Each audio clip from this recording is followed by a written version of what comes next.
नमस्कार, आप नवभारत टाइम्स देख रहे हैं। मैं रविंद्र सिंह आपके साथ। अमेरिका इस वक्त खुद को दुनिया का बेताज बादशाह समझ रहा है। वो बात अलग है कि कोई भी देश उसकी तानाशाही के आगे झुकने को तैयार नहीं। खुद डोनाल्ड ट्रंप तो हैं ही, उनके सलाहकार भी ऐसी जुबान बोल रहे हैं कि बात सुधरने के बजाय और बिगड़ती जा रही है। भारत को 50% टैरिफ की चोट देने के बाद डोनाल्ड ट्रंप के कारोबारी सलाहकार पीटर नेवेरो लगातार बार ऐसी बयानबाजी कर रहे हैं कि उनके खिलाफ एक पूरी लॉबी अमेरिका में ही मजबूत होती जा रही है। यहां तक कि एलन मस्क ने भी उनकी मुखालफत कर दी, उनका विरोध कर दिया और कह दिया है कि आप भारत को इस तरह से ट्रीट नहीं कर सकते। अमेरिका के व्हाइट हाउस ट्रेड सलाहकार पीटर नेवेरो ने पहले तो सोशल मीडिया पर रूस और भारत के रिश्तों को लेकर लंबी चौड़ी कहानी पोस्ट की, जिसे लेकर एलन मस्क से ही उनकी भिड़ंत हो गई। अब उनका फोकस भारत से शिफ्ट होकर पूरे ब्रिक्स संगठन पर आ चुका है। वजह साफ है, अमेरिका इस संगठन में शामिल देशों के खिलाफ टैरिफ वॉर छेड़ चुका है। फिर चाहे वो ब्राजील हो, रशिया हो, इंडिया हो, चाइना हो या साउथ अफ्रीका हो, लेकिन इनमें से कोई उसकी दादागिरी के आगे झुकने के लिए तैयार नहीं है। क्या कुछ कहा है नेवेरो ने? नेवेरो का यह कहना है कि ब्रिक्स संगठन खून चूसने वाला वैम्पायर है, शैतान है, खून चूसता है ये ब्रिक्स। यानी भारत पर भी उसने यह इल्जाम लगाया है कि भारत खून चूसने वाला वैम्पायर है। पीटर नेवेरो ने ब्रिक्स में शामिल देशों की आलोचना करते हुए उन्हें वैम्पायर बताया, जो अमेरिका का खून चूसते हैं। उन्होंने कहा कि ये राज्य अमेरिका की मार्केट की बदौलत ही जिंदा है।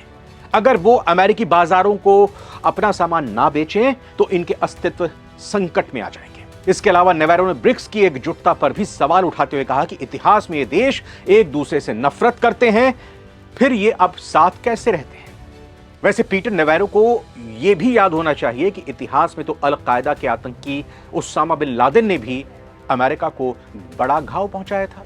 फिर भी उसे सालों तक पालने वाले पाकिस्तान से आज उनकी इतनी यारी, इतनी मोहब्बत कैसे हो गई कि वो व्हाइट हाउस में वहां के सेना प्रमुख को खाना खिलाते हैं। और यह भी बात यहां पर आपको समझाना चाहेंगे कि नेवेरो ही वो मास्टरमाइंड माने जा रहे हैं, नेवेरो का ही वो ब्रेन चाइल्ड माना जा रहा है, जिसके चलते रूस और भारत के जो तेल खरीदने वाले व्यापार हैं, आपसी हथियार खरीदने वाले जो व्यापार हैं, उसके पीछे का ब्रेन चाइल्ड वो नेवेरो ही हैं, जो भारत पर टैरिफ लगाने की पूरी रणनीति तैयार करते हैं। और ट्रंप नेवेरो की ही भाषा बोलते हैं और ये पूरा का पूरा एक तरह से कहें कि बदमाशी नेवेरो की ही दिखाई देती है। लेकिन चीन, भारत, रूस की तिकड़ी ने सदमा दे दिया है पूरी तरह से। नेवेरो ने जो ये बातचीत हुई है, जो नया आरोप लगाया है वैम्पायर का है, खून चूसते हैं अमेरिका का तमाम ब्रिक्स के देश, ये सब कहा है।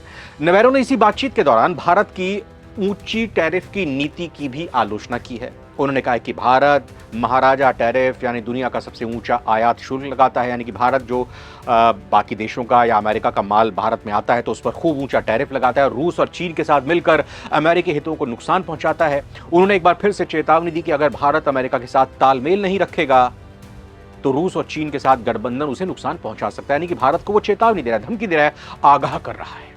नेवेरो ने साफ कहा कि ये भारत के लिए अच्छा नहीं होगा। तो क्या वाकई नेवेरो की चिंता भारत के लिए वाजिब है? नेवेरो को भारत की इतनी ज्यादा परवाह है? लेकिन नेवेरो का ये बयान, नेवेरो की बातें जिस तरीके से सामने आई और भारत की चिंता उनको सता रही है, ये भी दिलचस्प बात होगी। अब देखना ये होगा कि नेवेरो के बयान के बाद उनके घर से ही किस तरह के बयान सामने आते हैं, क्योंकि नेवेरो को घेरने की पूरी कोशिश तो उनके खुद के घर के ही कारोबारी हों, नेता हों, वो सब कर रहे हैं और सब सर पीट रहे हैं कि ट्रंप ने ये कैसा सलाहकार नेवेरो के रूप में अपना बनाया हुआ है। फिलहाल इस वीडियो में इतना ही। आप बने रहिए नवभारत टाइम्स के साथ।